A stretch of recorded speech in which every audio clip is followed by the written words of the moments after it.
Well, thank you everybody once again for coming. This was just like so many angles, so many different ways that the digital is also like um, performed and used in different institutions and different institutions. So it's really great to get these unique perspectives. I think one of the things I've been thinking about is like, as we talk about the portal and the transformation, you know, there was a lot of like lessons of things we wanted to keep with us.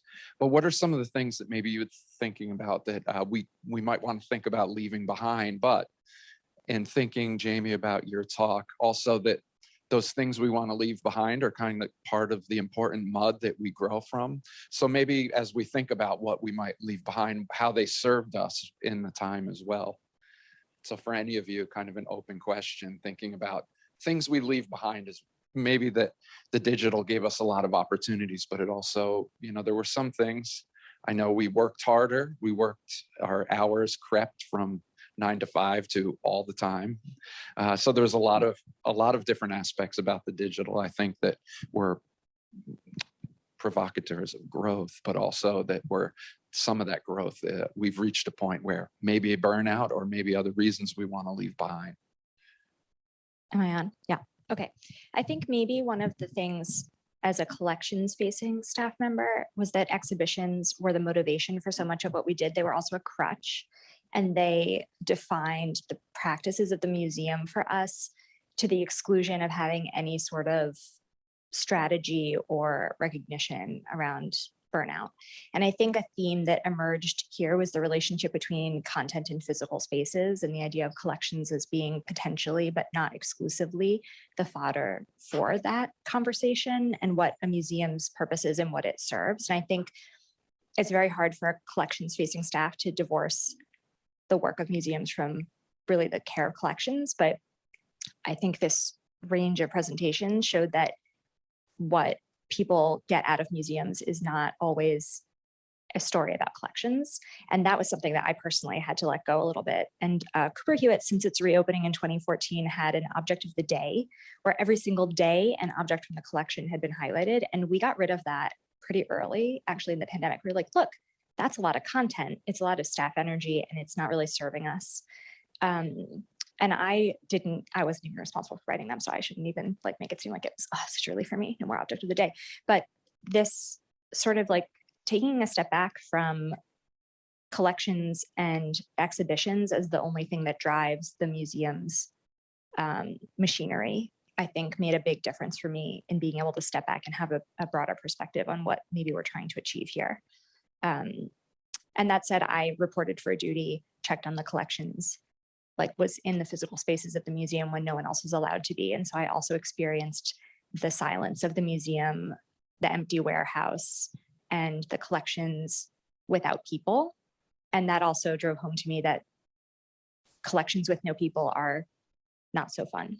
They're beautiful things, but like who's engaging with them?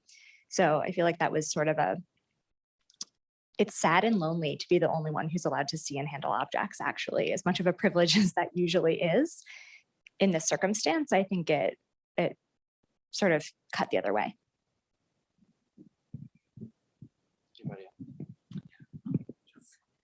Yeah, I have a thought about urgency. I think that for many of the speakers I've heard talk about this, and I think this is sort of something you've alluded to as well, Jesse, you know, digital did become sort of the front lines of the museum. And while there was a moment, I think especially early on, when we were like, oh, wow, yeah, like the spotlight is on us, right? Like it's sort of our moment to shine in that sense. Like it's up to us to really like, you know, show our best efforts and to pivot and be nimble and to kind of meet the needs of the institution and the audiences. I think as time went on, and as many have alluded to, you know, 2020 was a really, really tough year. Then the impact of the pandemic, the social unrest, the financial crisis, and the kind of emotional and physical burdens that were being carried by everybody in society, and you know, of course, our staff. I think really over time, I think I began to realize that the kind of work that we were trying to do, that we wanted to do, which wasn't just about kind of responding and doing a thing and getting stuff out there. It was really about trying to, I sort of think about this theme of transformation, like really trying to transform some of the, not just the types of stories or the types of experiences we were kind of creating, but also the ways in which we were creating them internally. There was such a sense of urgency around that, and not enough, I think, recognition of the need to have time and space to do that work, because there was this kind of continuous need for digital to deliver. And so I think I would leave behind that sense of pressure that was put on us and that we put on ourselves, which I think going into whatever comes next, right, is like, this is 2 years on, and there is a lot of incredible work that we have to show for it. But I also think understanding that that work needs to be, you know, we've talked a lot about collaboration and transformation, but that takes a huge amount of work and effort and care to do well.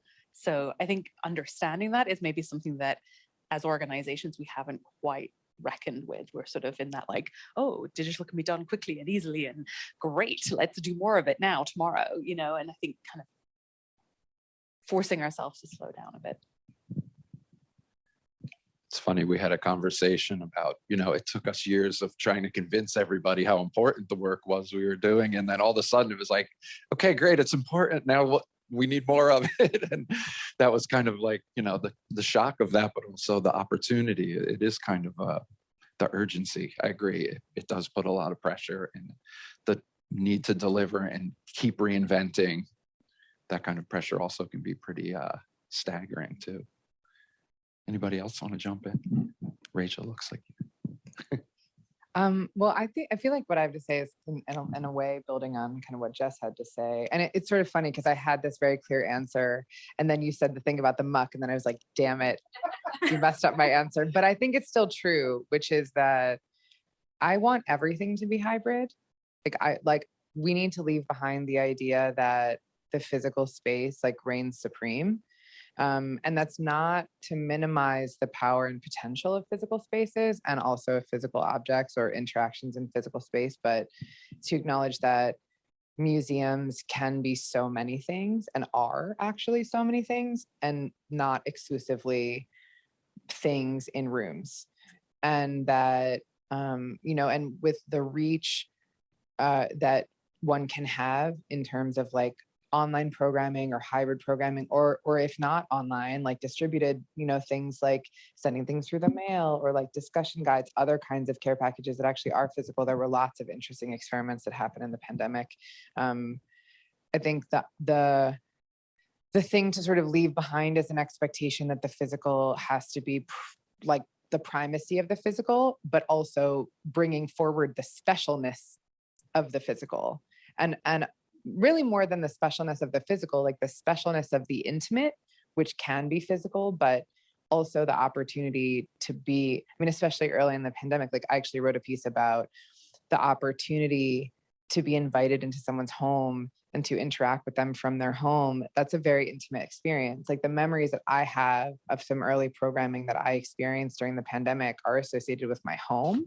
So now in my home, I have those memories. I mean, they sort of like layered on top of each other after 2 years, but the idea that, you know, I had deep intellectual conversations with people all over the world, like from my home, was actually really profound. And I think if we consider that, you know, as a design affordance, like there's something really deep and profound. And also there are a lot of people who, even if they're in the same city as you, can't come to your museum for like all kinds of reasons, for all kinds of access reasons, and who've been asking for this kind of hybrid service for so long.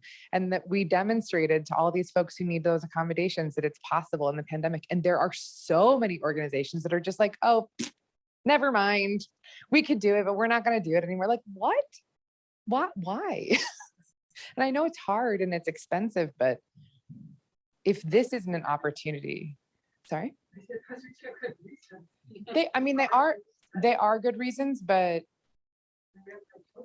exactly, we have to make choices, right? Like they're expensive when you consider them layered on top of the other things that if we don't question how we're spending money, or we normalize the expectation that we can't have a conversation about rebudgeting.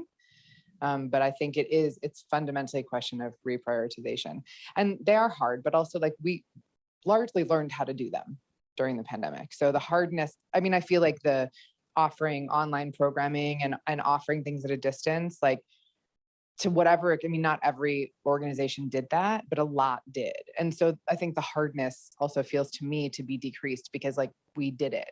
I mean, some more successful than others, obviously more painful. I work at a medium-sized museum, not a tiny institution with a team of 5. So I'm also speaking from a very particular place, cannot speak on behalf of every museum and every museum professional, but I think the point is like, as a sector, we seem to have demonstrated that we're capable. So hot take, but I think we should keep it up. Okay, well, okay, so another thing that came up in the talks, I was thinking about collaboration, and you mentioned the Q&A tester who you featured. I was also thinking about like maybe one unexpected collaboration you had with somebody in your institution or that you worked with, or maybe outside, that was just kind of through these projects drove you to new people and to forge new connections and maybe create partnerships, or just even if it was a single one-off, something that was profound or meaningful through that work with someone. I know for me, like working, I got a chance to work in a much more detailed way with like designers and people who I, had often been like siloed apart from me. So having that opportunity to like have conversations with people about how they look, how things look, sorry, not how they look, how our projects would look, what that communicated, and collaborating in that way was really a great way to kind of bring in and have a conversation about something that maybe we wouldn't have had as much previously.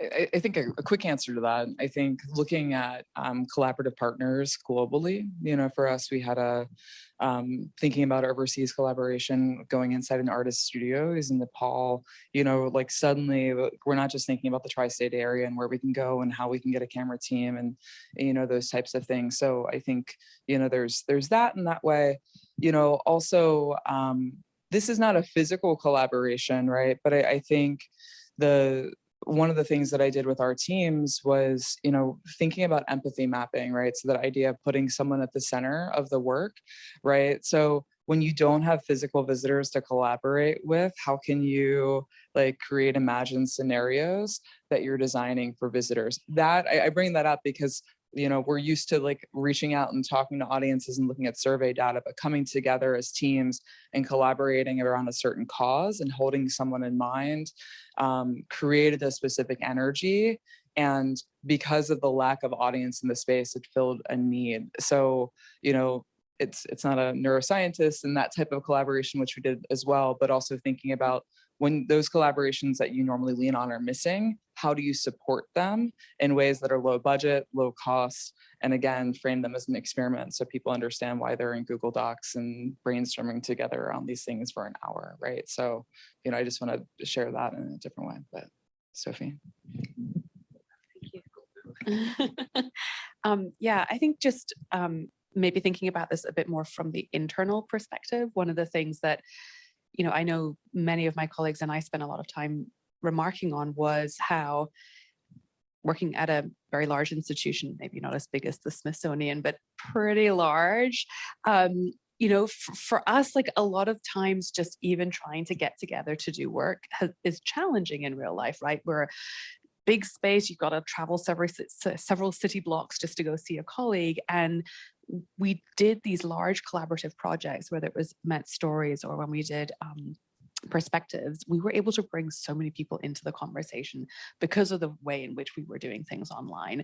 And people were able to participate in ways which they might not necessarily have done before. It is a very old-fashioned or hierarchical institution still, and your position, your authority can really play a role in a physical space, you know, how you present yourself in that space and how you know, perhaps feel able to step up or not. And I really heard from people that some of the ways in which we were able to hold workshops, and, you know, whether it was breakout rooms on Zoom or using Mural, which we used a lot of, gave people agency in a way that we maybe didn't really create as much space for before, whether it was, you know, a curator feeling that they could come and be part of a design session. I was interim CDO for the, you know, first year of the pandemic. And, you know, it was kind of crazy to see how many people really felt like they could participate in a way that they hadn't before. And they would, you know, whether it was voice dissent or be creative, either way, they kind of felt emboldened by the ability to, you know, put comments in a chat or do something in a way that didn't feel like they were being combative, but were contributing to, you know, making the conversation richer. So for me, that kind of internal collaboration, which is such a struggle often at a large institution. And I love the question earlier that I was asked about, you know, how do you invite collaboration in your institution? Who's involved? Like that often can dominate the conversation. And in this way, it sort of opened up the doors. And it was like, well, it doesn't matter if there's 2 or 3 extra people in the room, because we don't have to book a bigger room or shift the meeting. It's like, just come. If you want to come and you've got something to contribute and you know why you're there, come, you know. And I think that open invitation to be in a space with others was really amazing. I actually have a question more about the teacher ambassadors, because I think, and maybe you were about to pick up the mic to talk about this, but yeah, I think that's an amazing model, because boy, I would like some teacher ambassadors. It just sounds like the best thing. So can you talk a little bit more about how you've maybe like iterated on the project now that you're doing it again? And I'm trying to, in my brain, write a grant to get teacher ambassadors to help with my work. It just sounds like a great idea. Tell me more. They're the best. I'm not going to lie. I will say this. We talked about this idea for years and years and years. And it wasn't possible without the pandemic because of the Zoom piece. In fact, I will be totally honest. Like, I was the one that was like, we're going to have teachers all over the country. And I never thought about, I think you would say, Rachel, like, you can't afford to fly all these people. And it just, and all of a sudden the click, like, oh, I was going to need this Zoom thing regardless. Thank goodness I'm in a pandemic and we all know how to use Zoom now. But what I was going to say, so the way the program works is that it's a sort of a 50-50 split between they get training from us in the first half, and then in the second half, they get to go off and be ambassadors. And one of the sort of linchpins in all of this is that they get these really cool jackets with our logo on them. Yes. Oh yeah. Yeah, those were impressive. Teachers will do anything for a jacket. We pay them $1,500. We all, and I will say, we all got jackets. It became a thing. I mean, we give them, oh yeah, they're super cool. I mean, we roll up, they're very nerdy. We look like vice principals in them. But literally, I mean, I had a teacher say, like, you don't need to pay me a stipend. I'll just take the jacket. I was like, that's not appropriate. But your question about partnerships, I think that program, the thing that I wasn't expecting, first off, they are just like our groupies and they are so into it and they're so psyched. And I think coming out of the pandemic was really critical because we created a space that they needed because they didn't have peers. And so there were so many times where we just built in space to say, we're going to put you in breakout rooms. If you want to talk about the work, talk about the work. And if you just need to talk about whatever's going on, do that. And it was really interesting because we had teachers that were in person, no masks. We had teachers whose schools were still shut down and they all were able to talk about it. But the other piece was that what I wasn't expecting was how much it was good for our souls internally. And thinking about that, like, what does the staff need?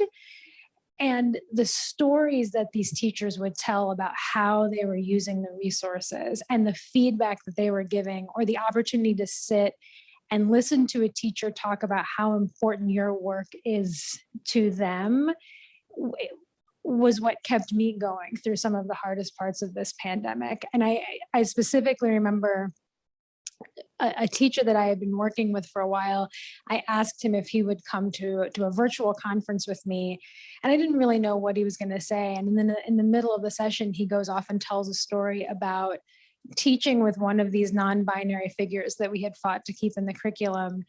And a student that never talked, who sat in the back of the classroom, on the way out of class that day, just walked up to him and said, "Mr. Oakes, I want you to know I was seen today," and then just left the classroom. And he tells this story, and I'm on Zoom crying at a conference and trying to keep it together.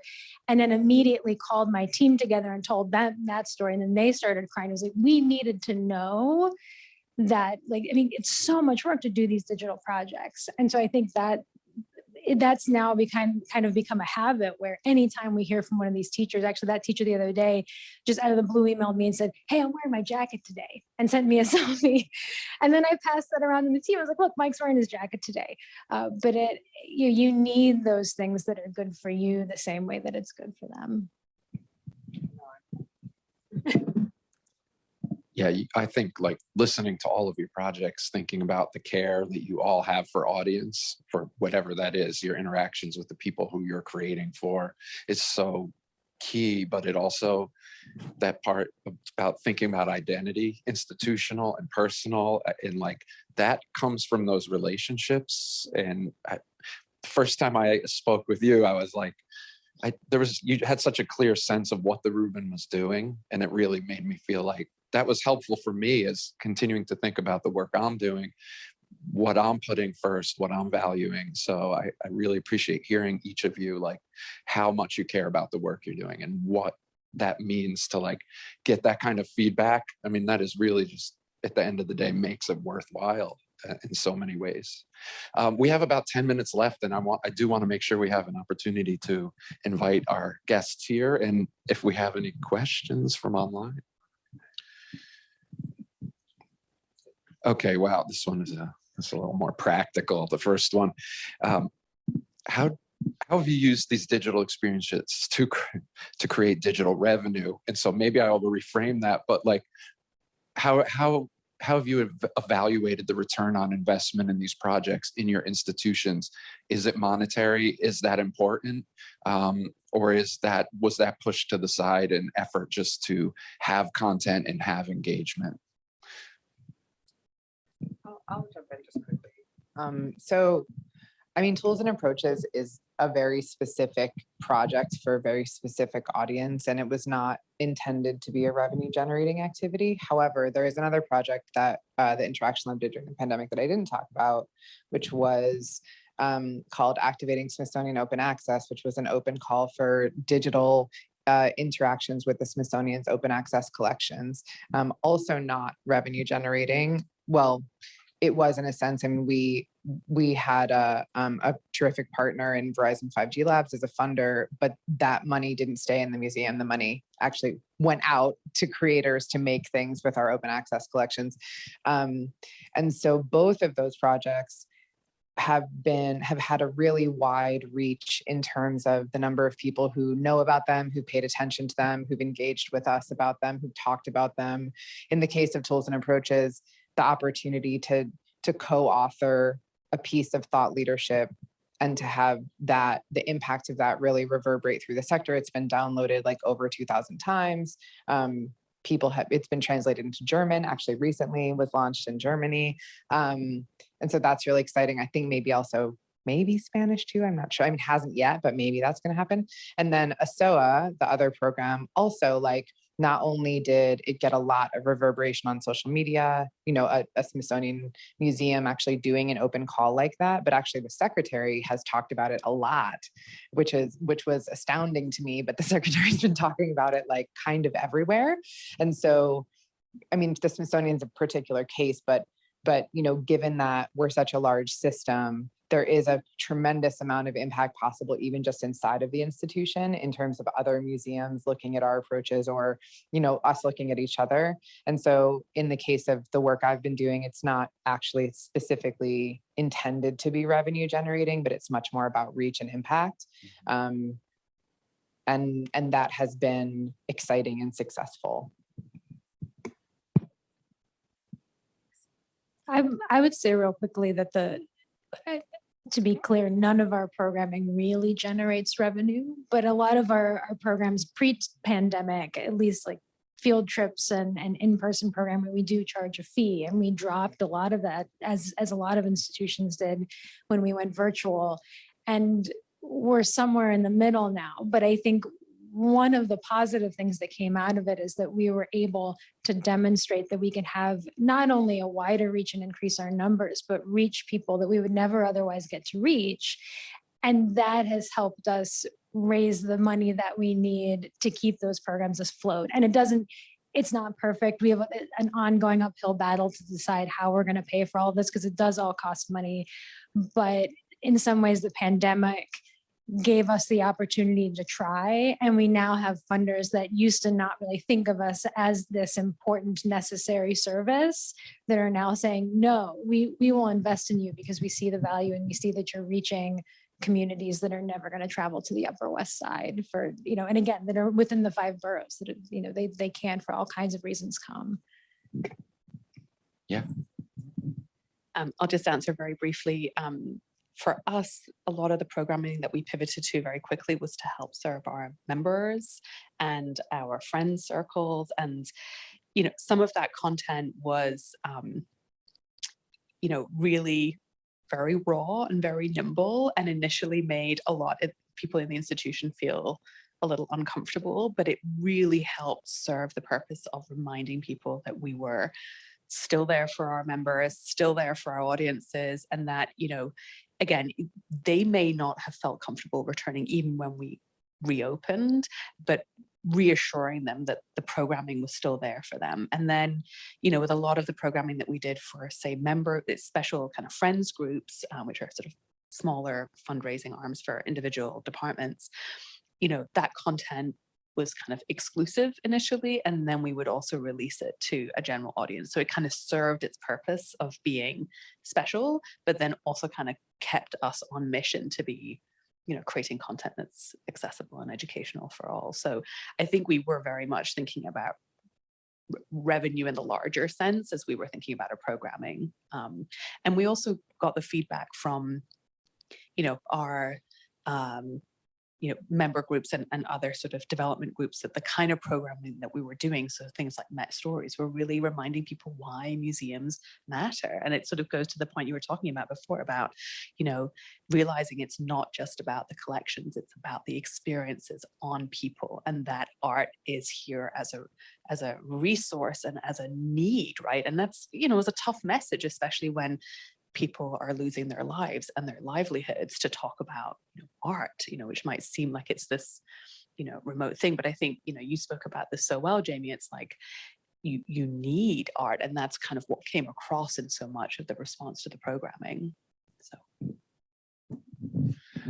Yes, we got a question from the audience. Thanks. So hopefully this isn't too big of a question, but I'm interested in sort of collaboration across institutions in your practices. So Jamie, in your talk, you used the word competition like more than once, and that care and connection is sort of the response to the pressure of competition. Yeah, so I guess that's my question is like, all of these approaches are great. They seem like they're siloed within each institution. How do you start working across that divide?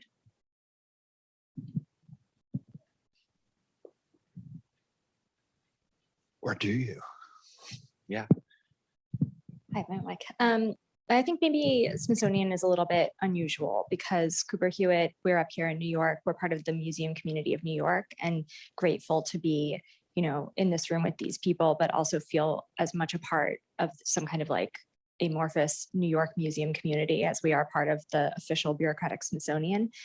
But I think in a lot of ways, what happens in one Smithsonian institution that may have a completely different purpose, mission, constituency, we hear about it across other Smithsonian institutions. And so maybe this is only within 19 museums and the zoo and Botanic Garden and Astrophysical Observatory. And, we're the largest museum complex in the world, but it matters what our colleagues there do. So shared stewardship as a topic is something that everyone at Smithsonian is exploring now. And I mean, I admit I'm a little bit uncomfortable. I feel like I'm appropriating the term, although I think the examples that I've shown are really clearly about the shared stewardship of collections. But it's important to see how communities of practice can cross boundaries between these different types of museums, American history, the National Air and Space Museum. During the pandemic, I've been more connected than ever with colleagues across the Smithsonian, getting to participate in the NFT working group and the AI and robot working group and all the sexy, fresh, new things that Smithsonian is secretly up to that we haven't yet told you all about. But it matters in a big sense that the museum community is actually a small one, and that that we do communicate with each other. So even if you aren't seeing the collaborations at the audience level, the fact that we're sharing these now, I'm going to go home and say, you know what, we should be doing what they're doing. So I do think that there's a real a resonance and like a ripple effect for a lot of these projects, because museum people are also museum lovers, like museum visitors. And we do spend our time checking out other museums. And so, you know, the flipping the switch between audience, visitor, and professional is a way that we also imbibe other things. So when I can, go to the Met and go to the very far off galleries that people don't get into because they're very, very far and you might get lost. And those are places of like solitude and reflection for me. So I think, you know, the museum community in New York and the museum community of the Smithsonian are all having these little sort of like internal, somewhat hidden connections. It's kind of like, you know, mushrooms under the ground, the mycorrhizal sort of connection that's not visible, but it's actually sustaining the whole system. And I think there was a period in which the museum field felt very threatened with this idea that we're going to close the museums and now they're going to somehow disappear. So I think there has been a lot of support also within the museum community, also for our colleagues unionizing and all of the conversations that are happening there. So yeah, I would say there's a whole sort of dynamic happening across the museum sector that maybe it's going to take a little bit of a time lag for some of those things to see the light of day. You know, I think that a piece that I had where I think it happens very publicly is on social media, right? Where you see collaborations. I think about, you know, Robin Carroll had started the museum, #museum moment of Zen, right? So she was consulting at the Museum of City of New York. Suddenly that's like cross continents. It's everywhere. People are tapping into it. It sort of gives people these other, there's simple ways, right? It's simple ways that museums are sharing dialogues. Like it's not a formal collaboration. Totally agree about the latent ones that are happening underneath. And then also I think for, you know, my, part of my oversight in my program, in my direct reports is I oversee access programs. So audiences, one of our programs is audience for folks who have dementia or Alzheimer's come in. And for us, that's collaboration with peers across the city and other partners, because especially we're dealing with such a small segment of audience and sort of saying there's other ways that you can come. You might love XYZ organization, come see what we have to offer. So I think there's a lot of these like cross promotion opportunities that museums are taking in that I think we'll start seeing that opening up happening in the future. I think so much going back to staff and staff care, when people are figuring out how do I access my files online? How do I take care of my audiences? What's the budget that we're doing for this? You're seeing instability around you. You know, sharing gets hard. Sharing across communities in formal ways gets harder. But I think there's a lot of interesting opportunities that are going to happen in the future. I know one of the things for us at the Rubin is we are thinking more global in our efforts. So we just helped launch the first pavilion at the Venice Biennale for Nepal.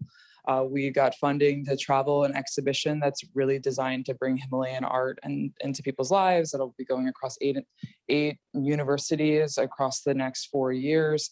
So like we're thinking about like how can we get out there with different organizations to sort of like lift one another up. So I think there's a lot of different ways, you know, both overt and under the surface, ways that people are collaborating. I think it's also thinking about who you're partnering with and where they are located and like what competition looks like. I mean, there's a lot of things to unpack there. But, in full transparency, we don't partner as much as I wish we did with the other sort of big history institutions in the city, because we do serve similar audiences. And as much as we admire each other's work, there is that reality of, are they going to come do a field trip or a digital program here? Are they going to go to the Museum of the City of New York? I mean, those are sort of the real things that we can't get around. But then on the flip side, the reality is outside of New York City, most places only have one major history institution. And what we discovered is that when we started reaching out to those folks, they were thrilled to have a community to be a part of. And so a lot of our work is collaborative, and a lot of those institutions are incredibly generous and thrilled to be included in our project, because they don't want to replicate something that's already being done. They want to be a part of it. So we were very strategic about thinking about that idea of who might want to partner with us. And we continue to think about that in that way, because we're spoiled for riches in New York because we have so many museums, but that does sometimes create challenges. But we often forget that in other places, there are these wonderful museums that don't feel that level of competition, that want to work with us. And that's been really beautiful to have those Zoom relationships with these other museum professionals and sort of demonstrate for them the wonderful kinds of networks that we just have organically here in New York. Yeah. I think one other thing that I would say is still there, but that I do miss a little bit, is that the museum community and the colleagues I have in the community are so generous.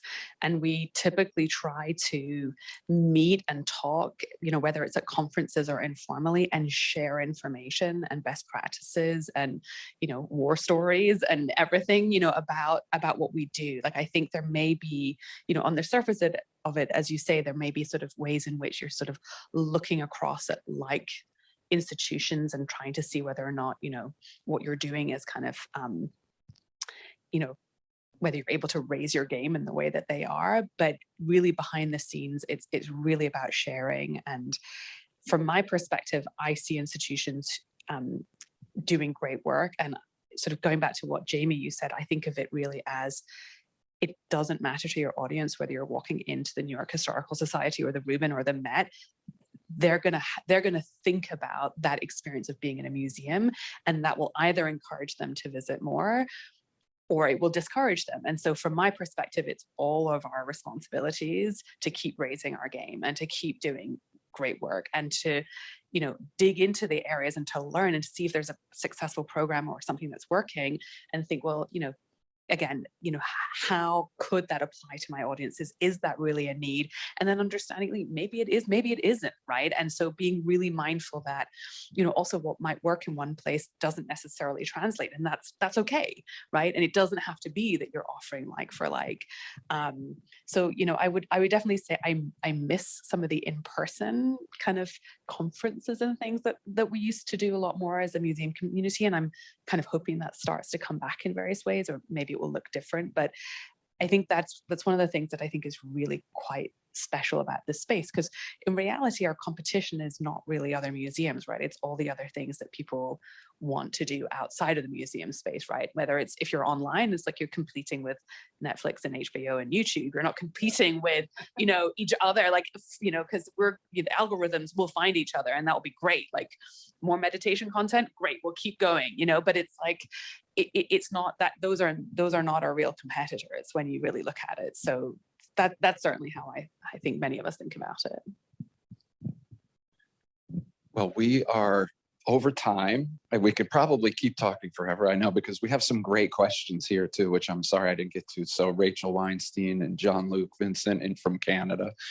Sorry we didn't get to your questions, but I really want to thank all of you for coming.